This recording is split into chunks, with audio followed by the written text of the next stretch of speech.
TCR, TroyCommunityRadio.com. I'm Clint Myers on 107.1 WTJN. Time now on this Saturday morning for the Mayor's Report. It's brought to you by Outlook Financial Center. And joining us is, of course, Mayor Michael Beamish. Season's greetings to you, yes. Clint, and David, and all those that are listening to this radio broadcast. Boy, I'll tell you what, big weekend last weekend.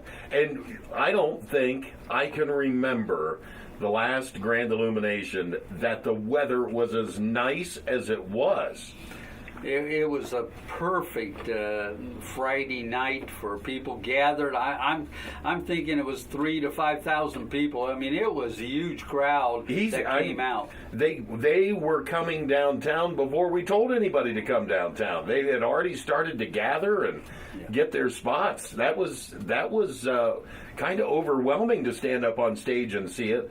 And then when I got up in the studio and looked down, you couldn't see street or sidewalk anywhere. And after we had the countdown, you saw long lines at the Santa house. You saw long lines over at the new candy shop.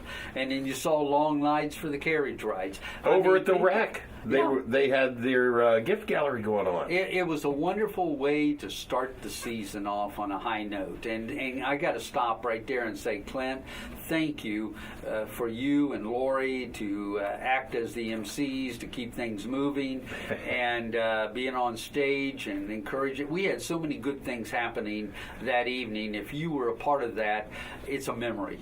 Oh, absolutely. Santa Claus showed up on the fire truck. You did your 15th year of 'Twas the Month Before Christmas. And it worked out. The timing was just almost perfect on Santa coming across the stage and then leaving the stage and then coming back on the stage for the countdown. He brought his magic dust with him.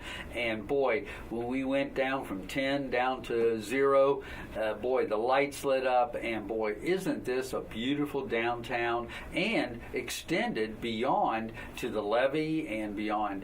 The lights are just beautiful, and I want to thank again, I have to thank Piqua Steel, because without them we wouldn't have the first gift of Christmas, which is our tree. And then I have to say thank you to our electrical team from the city. Amazing job.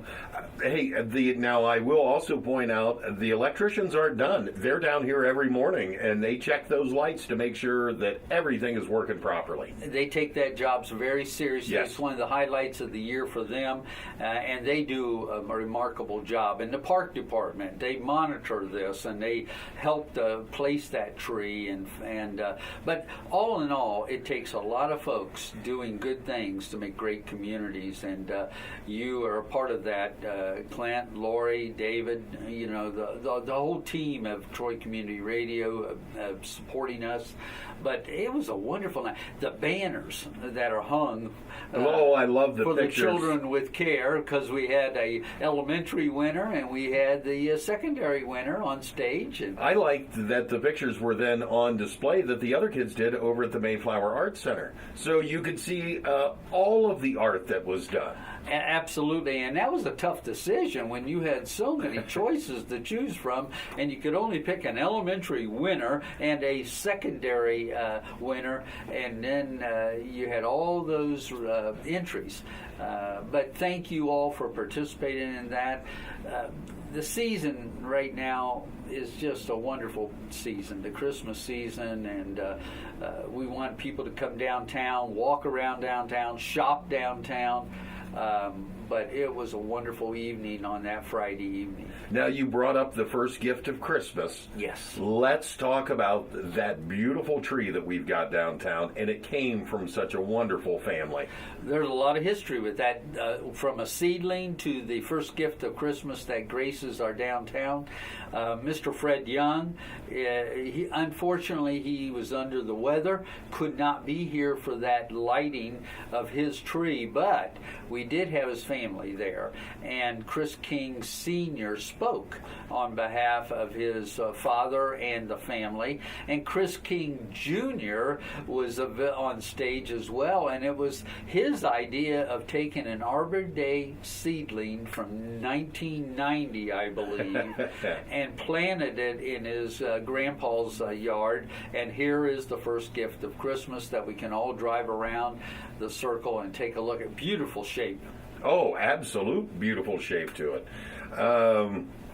And they spoke so well. Oh, Chris King Sr., I thought, represented his family and so well, talking about the season and what it means, and the season of joy, and the season of giving, and the season of love. And I thought he was very polished in what he said. And I kind of put him on the spot, but he was really very eloquent in his comments. Absolutely.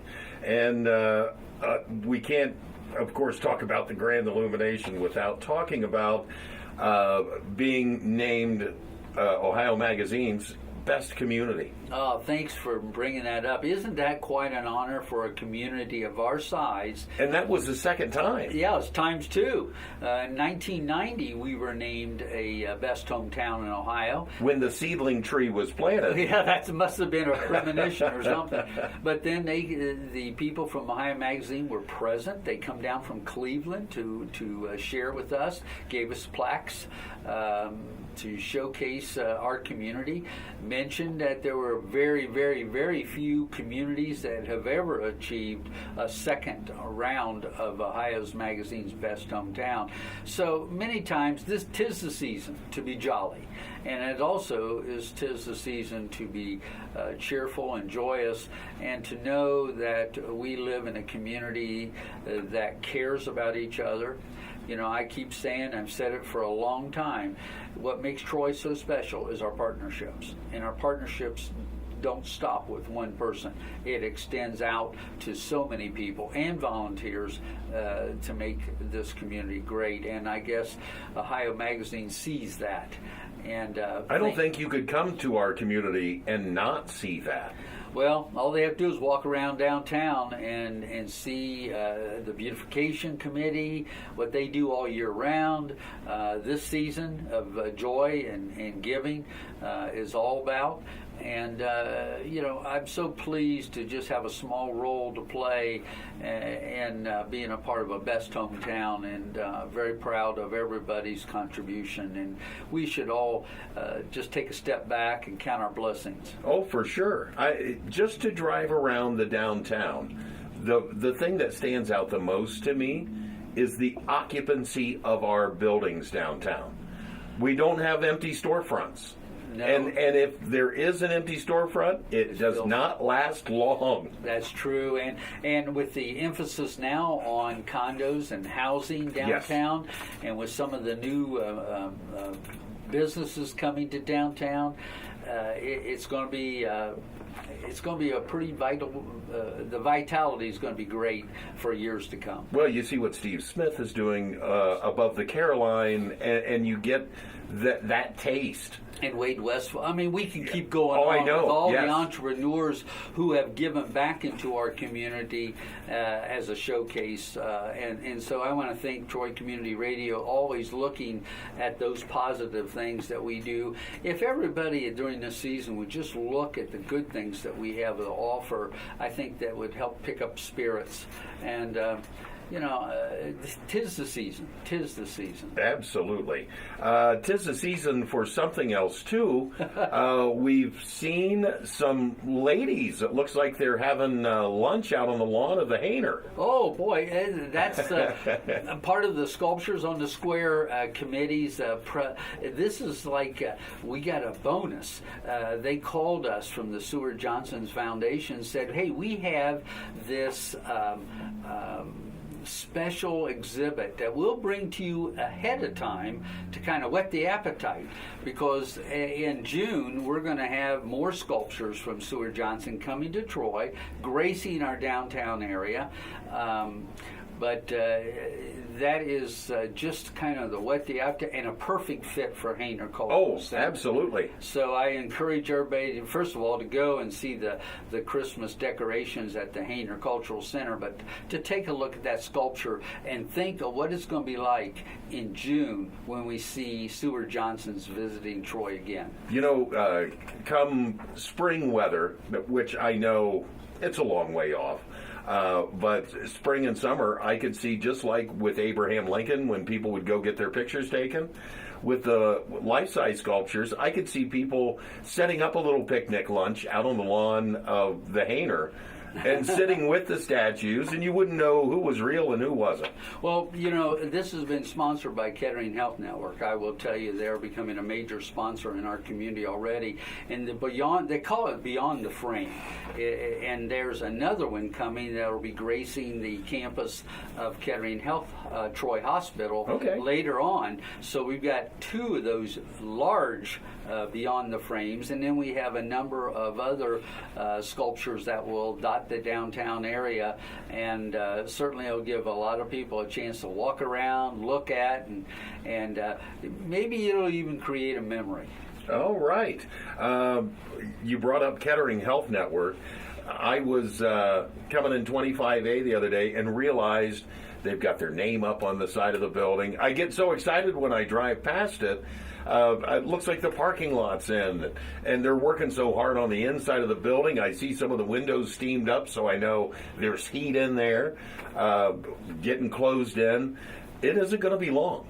Well, their goal was to be up and operating in June of 19, so they're moving forward, and of course they will have one of our large sculptures as well, the Beyond the Frame, and then so we're looking forward to their participation. We're very fortunate to have a great healthcare network, including Premier, in this area, giving lots of people choices for the future and their own healthcare needs. But it's all good.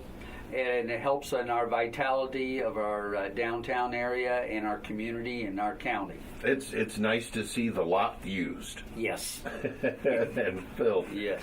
Also, something else that is going on now that we're in the holidays, Yuletide Dinner at the Overfield Tavern. That's right. This weekend, December 1st and 2nd, there are a lot of things going on during this holiday season, but Overfield always has open houses, but they have this very special holiday dinner. Tickets are quite rare right now, so if you're interested in hearing this, you need to call Overfield Tavern and see if there's tickets available, because they usually sell out. Yeah, they go really quick. And I think they have 2 dinners on the first and 2 on the second, but it is a wonderful opportunity for people to gather, fellowship, and just kind of go back in time. Yes. Stepping back in time, you can do it at the Overfield Tavern, their Yuletide Dinner. And I think you said it correctly, Mayor. There are so many things that are going on. Every night of the week, I'm sure you could find something that's happening here in Miami County to entertain yourselves. Well, that Friday, Grand Illumination kicked off Oh, a whole lot of positive things, and 'tis the season to be jolly. And I hope everybody feels that sense amongst them. Well, call me jolly. I'm happy. I got to talk about Leafs. Oh, one more time. We're just getting ready to roll into round 3. And we're we're getting ready. We're actually starting into round 3. We tried to complete, weather permitting, round 2. We do it in zones. So, and I have asked people, because remember a couple weeks ago we had a big ice storm. Oh yeah. We had some big branches fall down, and so I think people are still working to get a lot of that out to the curb. And we need to have you put those out, because we'll try to get those picked up during your zone leaf pickup. So make sure you separate the leaf pile from the branch pile, and so that we can distinguish the two and they don't have equipment breakdowns. But we, believe it or not, we've had some snow, so it is the season, weather permitting. We'll keep moving forward. Round 3 of leaf pickup, and when I say leaf pickup, I'm also talking about that ice storm pickup as well. Now, you're going to still be picking up the branches that came down from that ice storm. Right. I believe that is set to continue till December 14th. Yes, and we're trying very hard. I would just say if you have big branches and you are seeing your leaves being picked up and they are not, call our central maintenance facility and let them know where those big branches are so that we can start to prioritize when they need to be picked up. But I also want to tell you the dye mill facility is closing. Season. Well, but this is open later than what it normally does. That's true, and if you this is a Saturday broadcast, so if you have those things and you have a pickup truck or you want to take them out, December 1st. That's today. That's today. Today is your last day to go to the Dye Mill Road and facility. We'll open in the spring of the year, and but that's another opportunity for people to get rid of some of that heavy brush. All right. What about council? We're we got Monday. council coming up on Monday, December 3rd. There will be items on the agenda. Maybe not quite as like the last agenda that had, I think, 19 pieces of legislation, but we will have a legislation for people if they're interested in coming to see our council. And I say this all the time. You know, we have 9 people on council plus a president of our council, all of which do their due diligence. People need to realize these are people who live and are participants in our city, and so decisions they make affect all of us, including themselves. So they really do take time. Many of those meetings take place in subcommittees, and then they bring it to full council for their discussion. Yeah, you guys just don't meet over there the first and third Monday. Right. And just like that's the first time you sit down and talk about any of it and you're just making decisions on the whim. You're right. There are so many independent councils and meetings that go on open to the public talking about all the issues that go up above in front of council. That's right, and I do want to give credit as we finish out this year and the season to give them credit for the job well done that they do. And I've been a part of that. I've been a part of council, and I've also had the chance to be a part of the executive branch as the chief executive officer as mayor. So we work closely together, and as I've said earlier, it's partnerships that make Troy, and we have so many partners that make Troy a great community to live, work, and play, and raise a family. Absolutely. Mayor, thank you so much. Thank you. Anything else you'd like to add in? I think we've covered a lot of bases today. I think we did too. Thank you, Clint. This has been the Mayor's Report with Mayor Michael Beamish. I'm Clint Myers on 107.1 WTJN.